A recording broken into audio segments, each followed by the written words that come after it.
First, let me commend my brother, the senior advocate, for a great paper. Noni saying was brilliant. There are so many brilliant people, but there are few sincere and honest people. So I respect and commend you for the truth. Brilliance is cheap, but honesty is expensive. Thank you very much. Let me say this very clear, and I'm going to respond to 3 key points. First, in every country, elections are one of strategy. So in the US today, you see policy people, strategists thinking around messaging, thinking around mapping constituencies. In Nigeria as well, election is one of strategy. And the strategy of election in Nigeria is very simple. Bribe INEC, bribe judiciary, commandeer the security, and they are done. The people that destroyed 23 election is INEC and judiciary. The rules were clear. The Electoral Act is not perfect, but it was very clear. I'm surprised that any judge who understands administrative law, which I have taught in the university for years, which I studied under the best in the world, would argue that an internal regulation built on a law, an act, a regulation, directing that you will do X, you can choose to do Y, when there is legitimate expectation and detrimental reliance. INEC was totally wrong, and the courts, Supreme Court downwards, got it wrong.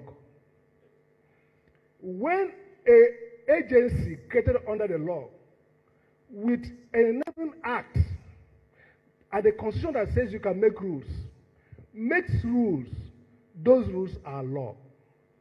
They can unmake it through rule-making process.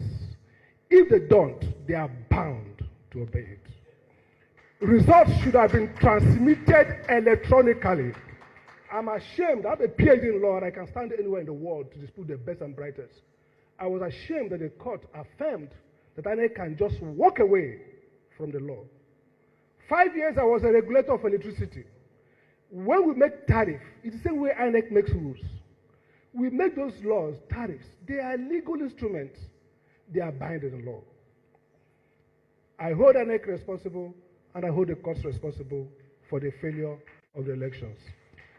Sir, it's important to clarify who can sue. Here is the point. Electoral jurisprudence, the problem with Nigerian elections is that they don't understand electoral jurisprudence. Electoral jurisprudence is that the court's job is to restore back power to the people voting. Democracy is not, the dispute is not between Mr. Amade and Mr. Okutupupa. No. It's about the people's right to elect their leader. Therefore, we shouldn't be saying that only persons who contested and who could have won could file electoral petition. No.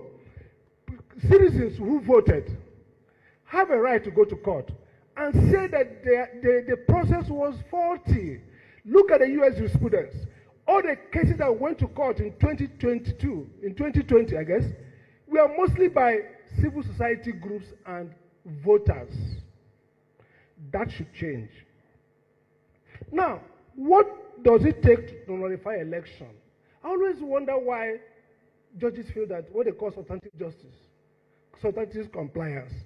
If elections were conducted outside the rules, that is enough to nullify the election. You don't have to prove that you would have won. Elections should be nullified if they are conducted contrary to rules. Our jurisprudence is faulty on that. So the question then is, there's a key point somebody mentioned about too much burden on the judges. It is caused by INEC, and I make this clear. The new Electoral Act provides 2 safeties that we destroyed. First, internal democracy. It says that all candidates must be either elected directly or indirectly. If you choose indirect, then it laid out democratically elected. Let me say it clear. The court has a right and a duty to overrule parties if they present candidates that did not go through the rules of the constitution and their own internal rules. There's no justice like saying, look, there are 3 people here. members of the party have a right to due process. That's why the Act provides for it, and that's the Constitution provides for it. So if you do not second-guess politicians, then it's not that you are imposing the candidate, you are requiring them to follow the rules. And that's what the Supreme Court has been saying before. And the final point I want to make is very clear on this. INEC needs to start doing administrative adjudication. Now, let's be very clear. Every process in an election, including rulemaking, including declaring results, are administrative procedures that require due process. Meaning that INEC should be sitting and making rulings on objections during collection of elections. I watch the drama where INEC says, call result, you call result, after I go to court. No, that's not the way.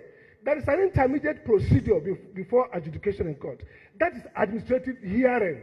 You must establish the validity of those results through a process that INEC can now make rules, which the court will now review through judicial review. So the critical point is here, and I want to end on this note. The Amechi case you mentioned, sir, interesting case. The court did something that was nice, but look at the failure. The issue is, it's not for the court to impose candidates. Courts can verify results and ask people to elect, to go back. So we have to redraft timelines to allow for repeat elections, not imposition. And the key point here then is that this is not a matter of nicety. I like the point you made. Politicians are mad dogs. You need to police them.